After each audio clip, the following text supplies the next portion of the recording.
नमस्कार. लाडकी बहीण योजनेबद्दलच्या या महत्त्वाच्या माहितीमध्ये सगळ्यांचं स्वागत.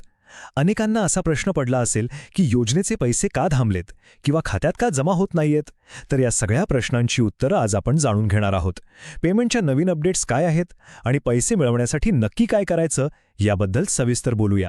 बरं, तर मग आज आपण काय काय बघणार आहोत. सगळ्यात आधी पैसे का थांबले ते पाहू. मग यामागचं मूळ कारण काय आहे ते समजावून घेऊ. त्यावर एक सोपा ऑनलाईन उपाय पण आहे, तोही बघूया. आणि हो, त्यातून मिळणाऱ्या 6,000 रुपयांबद्दलची माहिती घेऊ. आणि शेवटी सगळ्यात महत्त्वाचं म्हणजे पुढे काय करायचं आणि कोणत्या तारखा लक्षात ठेवायच्या हे सगळं पाहू. चला तर सुरुवात करूया त्या प्रश्नापासून जो बहुतेक सगळ्यांनाच पडलाय. नोव्हेंबर, डिसेंबर आणि जानेवारी या 3 महिन्यांचे हप्ते अचानक का बंद झाले? माहिती आहे, या विलंबामुळे खूप गोंधळ उडालाय. पण आता काळजीचं कारण नाही. कारण याचं नेमकं कारण काय आहे हे आता समोर आलंय आणि त्यावर एक ठोस उपाय सुद्धा उपलब्ध आहे. तर मग मूळ मुद्दा काय आहे? हे जे पेमेंट थांबलंय ना, याचा थेट कनेक्शन आहे ई-केवायसी व्हेरिफिकेशनमध्ये झालेल्या चुकांशी. आता ई-केवायसी म्हणजे काय? तर ही एक डिजिटल ओळख पडताळणी आहे. पण झालं काय की जी जुनी पद्धत होती ना, ती खूपच वेळ खाऊ होती आणि त्यात चुका होण्याची शक्यताही जास्त होती. त्यामुळेच बऱ्याच गडबडी झाल्या आणि पेमेंट रखडलं. हे बघा, इथे अगदी स्पष्ट दिसतंय.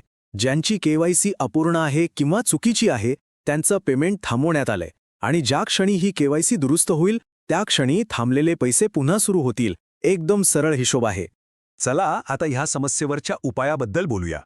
ही एक नवीन आणि खूप सोपी प्रक्रिया आहे ज्यामुळे थांबलेले पैसे पुन्हा सुरू होऊ शकतात.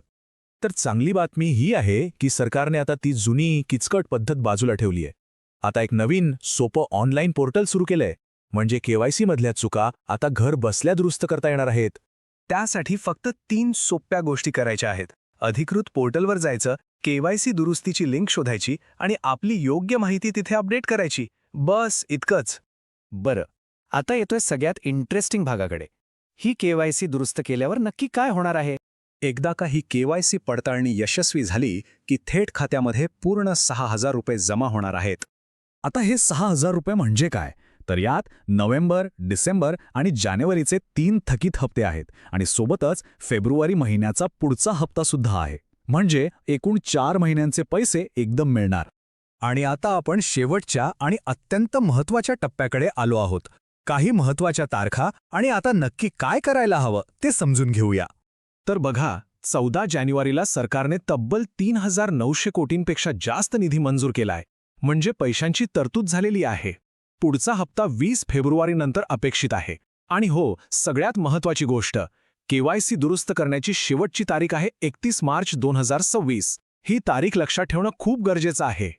तर थोडक्यात सांगायचं तर अंतिम मुदतीपूर्वी ऑनलाईन केवायसी दुरुस्त करून घ्या. निधी उपलब्ध आहे आणि केवायसी पूर्ण होताच तो दिला जाईल. समजा तरीही काही अडचण आली किंवा आधार नंबर सापडत नाहीये असं काही दिसलं तर जवळच्या महिला व बाल विकास विभागाच्या कार्यालयाला भेट द्यावी लागेल. म्हणूनच सगळ्यात महत्त्वाचा प्रश्न हाच आहे की केवायसी प्रक्रिया पूर्ण आहे की नाही. आजच आपली स्थिती तपासा आणि ही 6,000 रुपयांची एकत्रित रक्कम वेळेवर मिळेल याची खात्री करा.